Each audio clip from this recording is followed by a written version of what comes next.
You will hear a number of different recordings, and you will have to answer questions on what you hear. There will be time for you to read the instructions and questions, and you will have a chance to check your work. All the recordings will be played once only.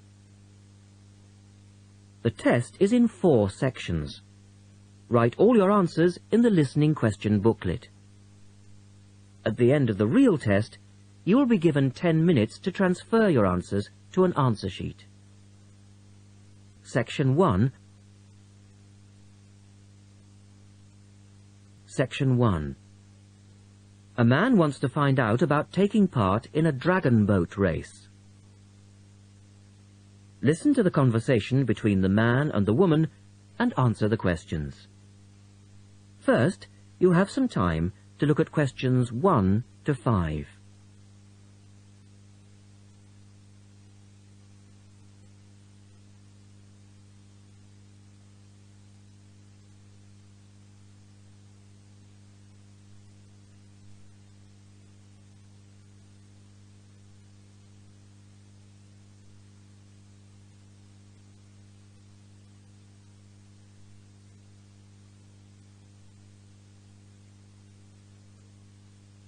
You will see that there is an example which has been done for you.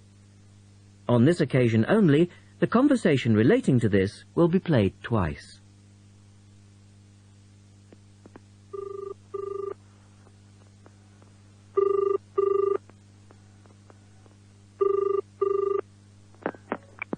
Scope Charity Office. How can I help you? Oh, hello. I'm ringing about the dragon boat race that you're asking people to take part in. Oh, yes. We still need a few more teams. Are you interested in joining the race?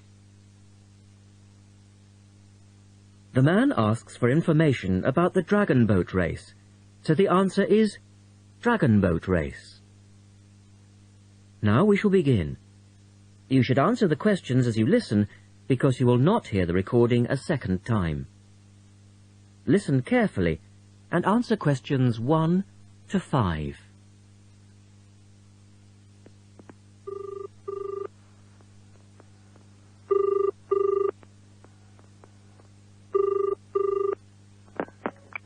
Scope Charity Office. How can I help you? Oh, hello. I'm ringing about the dragon boat race that you're asking people to take part in. Oh, yes. We still need a few more teams. Are you interested in joining the race? Yes. We want to enter a team, but we don't know anything about it. Could I ask you for some more information first? Of course. I don't even know when it's being held. It's taking place on the 2nd of July. Is that a Saturday? No, it's a Sunday. It's a much more popular day and more people can take part then. Right. And where's it being held? At the Brighton Marina. Oh. I'm an overseas student. Could you spell that for me? Yes. It's Brighton Marina. That's Marina. Do you know where it is? I'm not sure. It's a couple of miles past the Palace Pier. Oh, yes. I know it. You take a right turning off the coast road, or you can cycle along the seafront. That's good. What time does the race start? Well, the first heats begin at 10 a.m, but you need to register half an hour before that, at 9:30, and we really recommend that you aim to be there by 9. It's a good idea to arrange a meeting place for your team. Right. And the race is to help raise money for charity? It is. We're asking every team member to try and raise £35 by getting friends and or relatives to sponsor them. Every crew member will receive a free tournament T-shirt if your team manages to raise £1,000 or more. Oh, that's quite good. Also, we're holding a raffle. Every crew member who takes part in the race this season will be entered into a free prize draw. Oh, what's the prize? It's pretty good. It's a holiday in Hong Kong. Sounds great. The man asks for more information. Look at questions 6 to 10.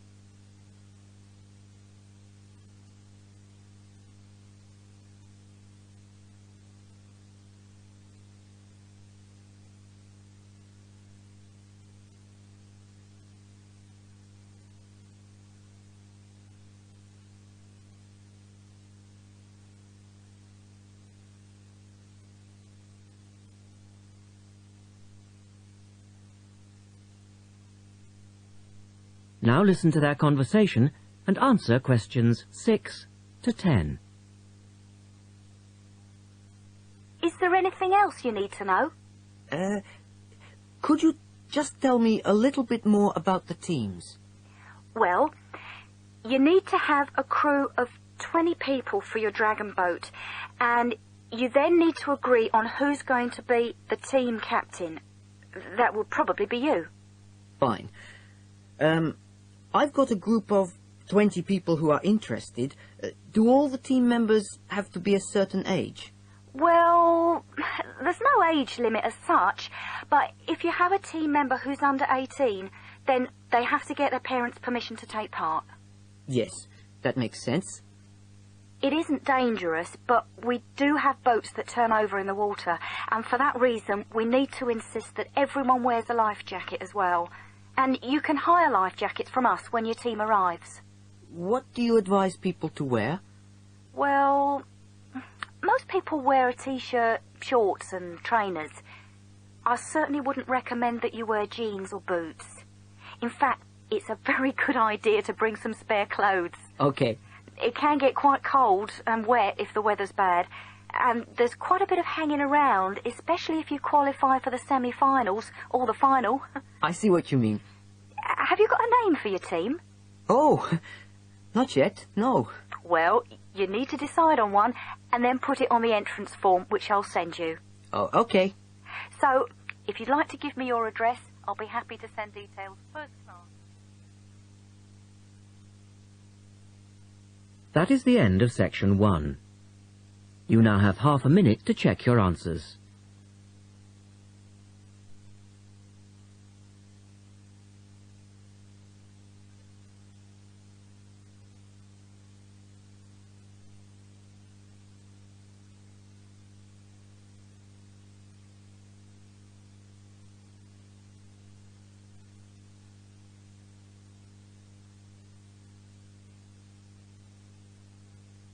Now turn to section 2.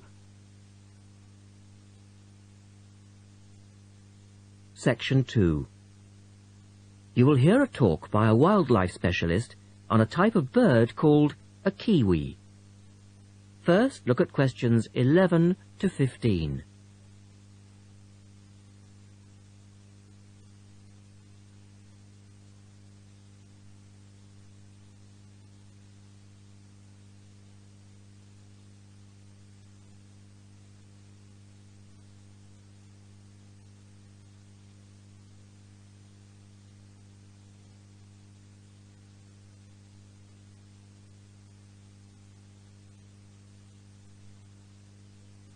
As you listen to the first part of the talk, answer questions 11 to 15.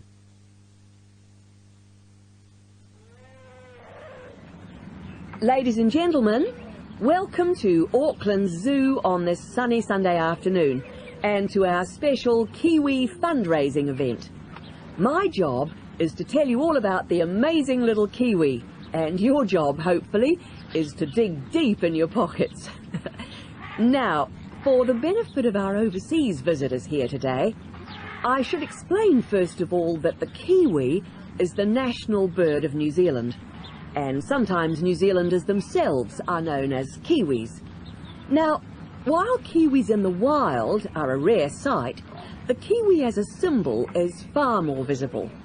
Apart from being in toy stores and airport shops all over the world, you'll find them on our stamps and coins. The kiwi is the smallest member of the genus Apteryx, which also includes ostriches and emu. It gets its name from its shrill call, which sounds very much like this. Kiwi! Kiwi! Kiwis live in forests or swamps and feed on insects, worms, snails and berries. It's a nocturnal bird with limited sight, and therefore it has to rely on its very keen sense of smell to find food and to sense danger. Its nostrils are actually right on the end of its long beak, which is 1/3 of the body length. Now, here's an interesting fact. Although kiwis have wings, they serve little purpose, because the kiwi is a flightless bird. since white settlement of the islands, Kiwi numbers have dropped from 12 million to less than 70,000. And our national bird is rapidly becoming an endangered species. This is because they're being threatened by what we call introduced animals. Animals which were brought to New Zealand, such as cats and ferrets, which eat kiwi eggs and their chicks.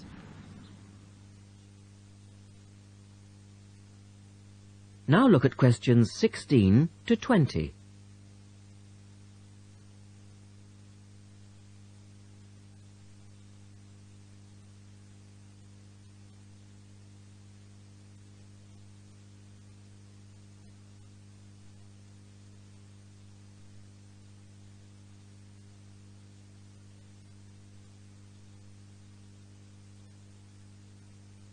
As the talk continues, answer questions 16 to 20.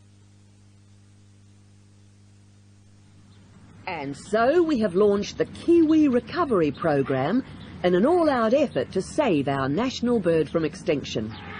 There are 3 stages to this program. Firstly, we have the scientific research stage. This involves research to find out more about what kiwis need to survive in the wild. Then secondly, we have the action stage. This is where we go into the field and actually put our knowledge to work.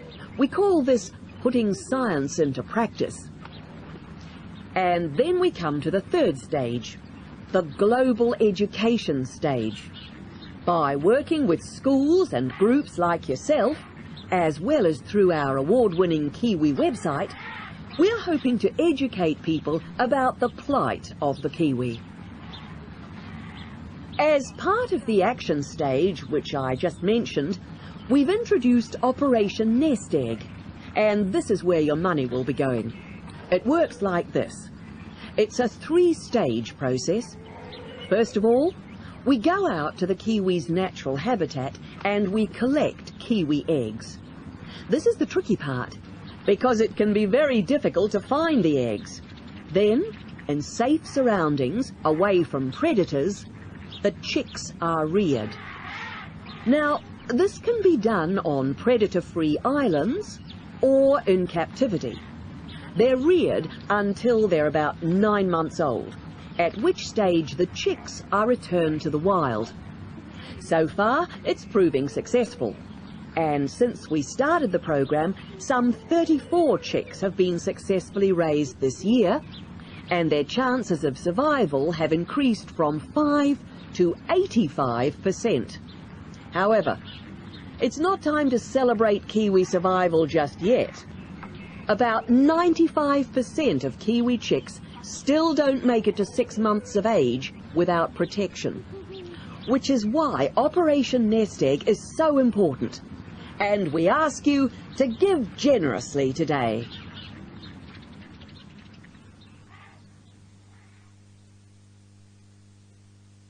That is the end of section 2. You now have half a minute to check your answers.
Now turn to section 3.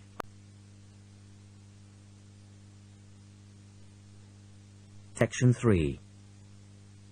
In this section, you will hear a discussion between 3 people in a university tutorial. In the first part of the discussion, they're talking about city traffic and the motor car. First, look at questions 21 to 24.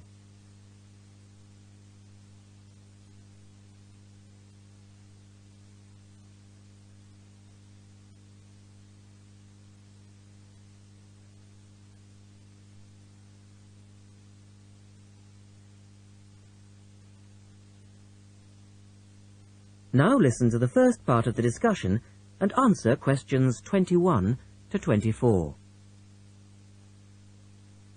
We're very pleased to welcome Professor Isaac Nebworth to our tutorial group today. And he's come to share one of his pet passions with us, city traffic and our Western dependence on the motor car. I believe questions are quite welcome throughout. Thank you. Well, I know you're all very familiar with the superhighway here in Melbourne, but do superhighways automatically lead to super wealth, as our politicians would have us believe? I think not. Can you give us an example of what you mean exactly? Sure. Well, by continuing to encourage this dependence on the motor car, we simply create more congestion and more urban sprawl. And you can see that here in Melbourne, right under your nose. Excuse me, I would just like to say that I feel the sprawl is part of the city. The freeways mean people can enjoy the benefits of living away from the centre on larger blocks with gardens, but still be able to drive back into the city centre for work or entertainment. Well, I'm not convinced that people want to do that. And is our money being well spent? It may be okay for you now, but come back to me in 5 years' time. Let's take CityLink, for example, the new freeway here in Melbourne. Well, I use the freeway all the time. I think it's great. Ah, yes, but it cost $2 billion to build, and you could have gotten 10 times the value by putting the money into public transport. If you give the automobile road space, it will fill that space, and you'll soon find you'll be crawling along your CityLink. But surely you cannot simply blame the car. Some of the blame must rest with governments and city planners. Well, there is an argument, surely, that building good roads is actually beneficial because most new cars these days are highly efficient.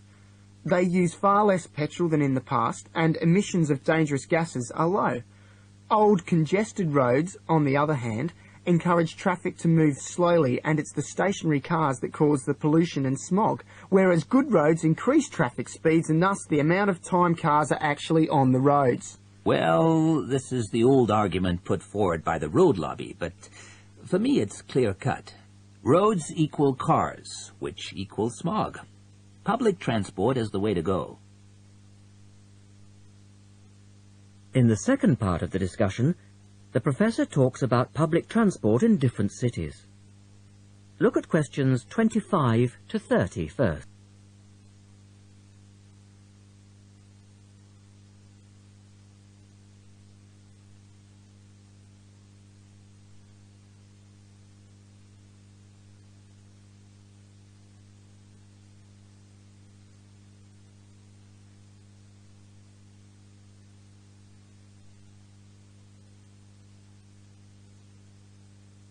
As you listen to the discussion, complete the questions about public transport.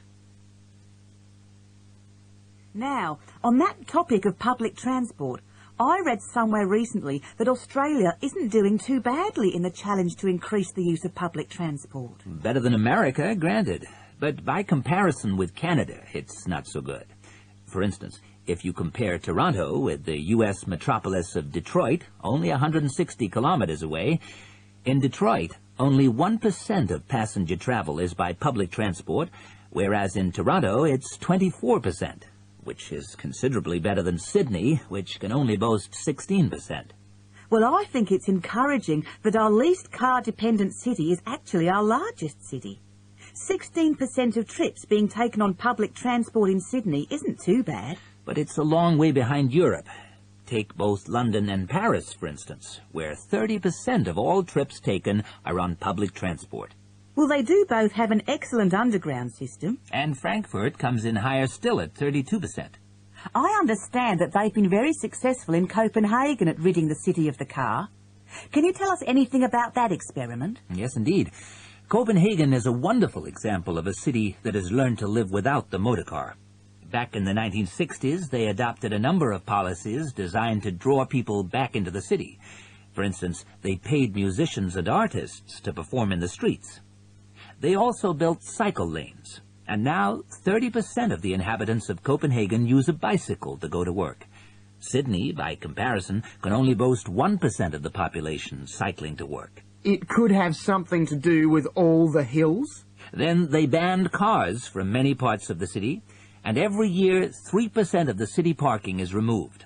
And by constantly reducing parking, they've created public spaces and clean air. Really? There are also freely available bicycles, which you can hire for practically nothing. And, of course, they have an excellent public transport system. Well, that's all very well for Copenhagen, but I'd just like to say that some cities are just too large for a decent public transport system to work well, particularly in areas with low population. Because if there aren't many people using the service, then they don't schedule enough buses or trains for that route. I accept that there's a vicious circle here, but people do need to support the system. And secondly, the whole process takes so long because usually you have to change. You know, from bus to train, that sort of thing. And that can be quite difficult. Ultimately, it's much easier to jump in your car. And often it turns out to be cheaper. Sure, but cheaper for whom? You or society? We have to work towards the ideal, and not give in all the time because things are too difficult. Anyway, let's move on to some of the results of the survey, which I think you'll agree. That is the end of section 3. You now have half a minute to check your answers.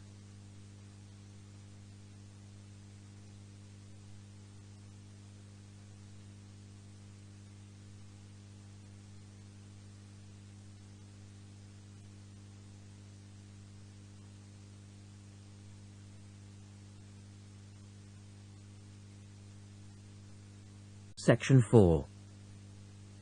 You will hear a lecturer talking about food preservation. First, you have some time to look at questions 31 to 37.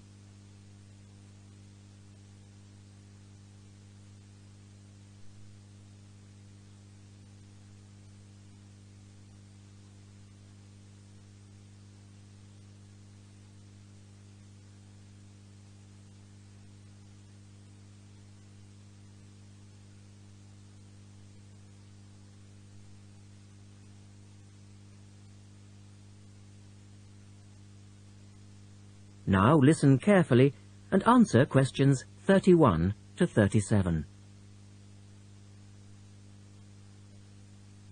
In today's lecture, I'd like to look at the topic of food preservation and start by asking the obvious question, why do we need to preserve food? Well, apart from keeping it fresh for our daily needs, many foods, such as fruit and vegetables, are only available at certain times of the year, so if we want to be able to eat these foods all year round, we need to preserve them. We also need to preserve food for export overseas to make sure that it doesn't perish in transit. And lastly, we need to be able to preserve food for when there are food shortages. There are a number of methods of preserving food which involve both high and low temperatures, chemicals, irradiation, and drying. Let's have a look at these in turn. In the 1870s, the French scientist Louis Pasteur showed that microorganisms in food could be destroyed by raising the temperature of the food, a process now known as pasteurization. This involves heating milk to just 65 degrees Celsius for 30 minutes. A new method, the ultra-high temperature, or UHT process, involves heating milk to 150 degrees Celsius for 3 seconds. The advantage of treating milk in this way is that it lasts much longer, though I tend to feel, and I'm sure many of you would agree, that taste is somewhat sacrificed in the UHT process. Tin cans were first used in the early 1800s to store and preserve food. Just as they are now, the cans were tin-plated steel containers, and the process had the advantage of being cost-effective. Unfortunately, however, there were many early cases of food poisoning because the canning process was not fully understood at that stage. We now know the exact temperature and length of time each food needs for proper preservation, which has greatly reduced the risk of food poisoning. People living in cold climates often preserve food by burying it in the snow, and the Romans knew all about the advantages of packing food in ice. But for most people, this was not an option until the invention of the refrigerator in 1834. Today, however, refrigeration is the most important means of preserving food, because the food stays fresh without needing to be treated. However, refrigeration requires an electricity supply, and unfortunately, if the power goes off, so does the food. A variety of chemicals can be added to food, and you'll find their names listed on the labels of cans and bottles. Salt is probably the oldest of all the chemical preservatives, and was used by many ancient civilizations for many years. Sugar also acts as a preservative, and is used to preserve jams in much the same way that vinegar is used to pickle foods. Chemical preservatives are effective, but they do not suit all foods, and the processes involved are time-consuming. Another method of preserving food is by drying it. Most foods are 75% to 90% water, so if you remove the water, the microorganisms simply can't survive. When food is dried, it not only lasts a long time, but it also becomes much lighter, which is a big advantage, as this makes it cheap to store. Though some people argue that valuable nutrients are lost in the process. In the second part, the speaker describes the process of drying food. Look at questions 38 to 40.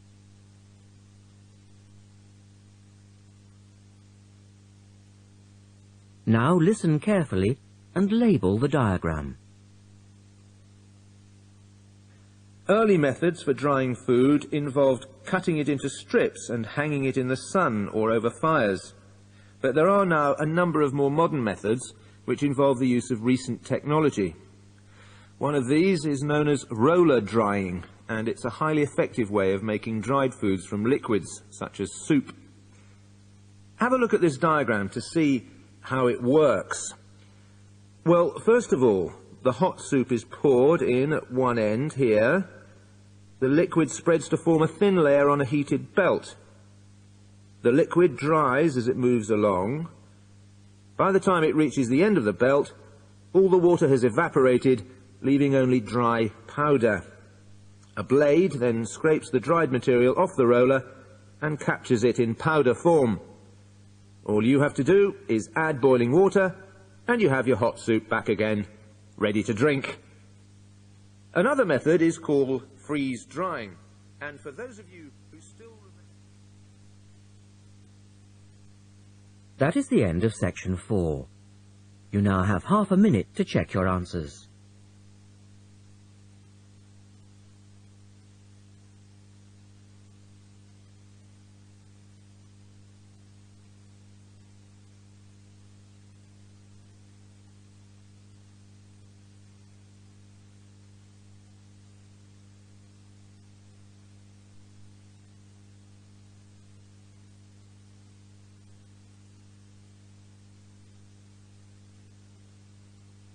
That is the end of the listening test. At the end of the real test, you will have 10 minutes to transfer your answers to the listening answer sheet.